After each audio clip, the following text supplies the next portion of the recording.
दोस्तों, आज की कहानी है राका और बाका की, जो कि भगवान श्री कृष्ण के उच्च कोटि के भक्त हुए हैं। राका और बाका पति पत्नी थे।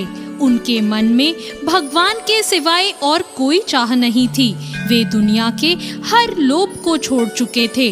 दोनों पति पत्नी रोज जंगल से लकड़ियां काट कर लाते, फिर उन्हें बेच देते और इसी तरह उनका गुजारा चलता।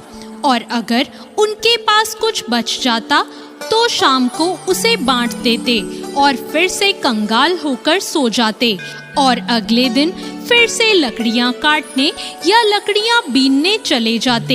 एक बार संत श्री नामदेव जी ने भगवान श्री कृष्ण से विनती की कि आप अपने भक्त राका बाका की गरीबी दूर कर दीजिए।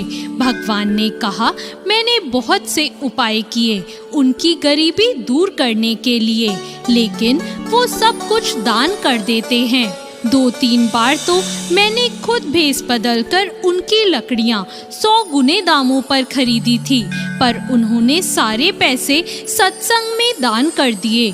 फिर भक्त नामदेव जी ने फिर से आग्रह किया कि आप एक आखिरी बार इन्हें फिर से धन देकर देखो। एक बार जब राका बीमार हुआ और 3 दिनों से वो लकड़ियां काटने भी नहीं जा रहा था, तो 3 दिनों तक वो लोग बिना कुछ खाए रह गए।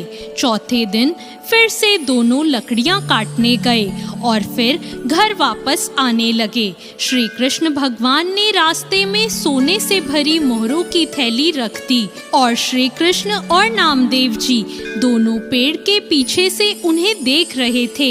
इतने में राका बाका जी वहां से गुजर रहे थे।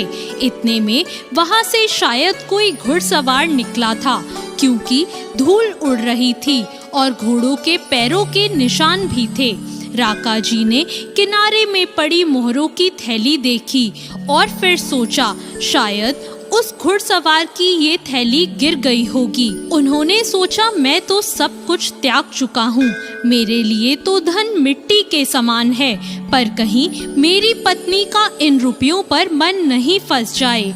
कहीं वो ये ना सोच बैठे कि रख लेते हैं, बुरे दिनों में काम आएंगे। और ऐसा सोचकर बाका के आने से पहले ही उन्होंने उस थैली को जमीन में दबा दिया।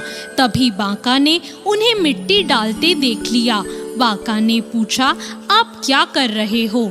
अब राका ने कभी भी झूठ ना बोलने की कसम खा रखी थी, इसलिए उन्हें बताना पड़ा। उन्होंने कहा, मुझे माफ करना, पर यहाँ सोने से भरी थैली रखी थी।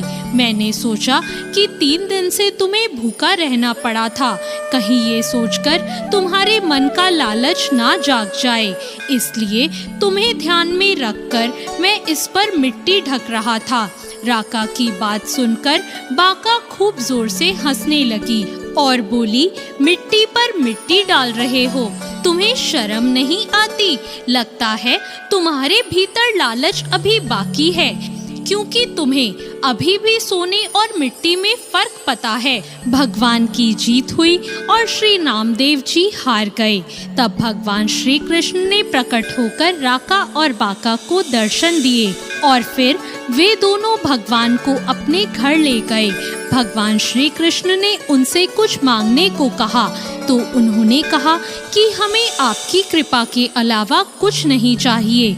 नामदेव जी राका बाका के इस वैराग्य को देखकर अपने आप को तुच्छ मानने लगे।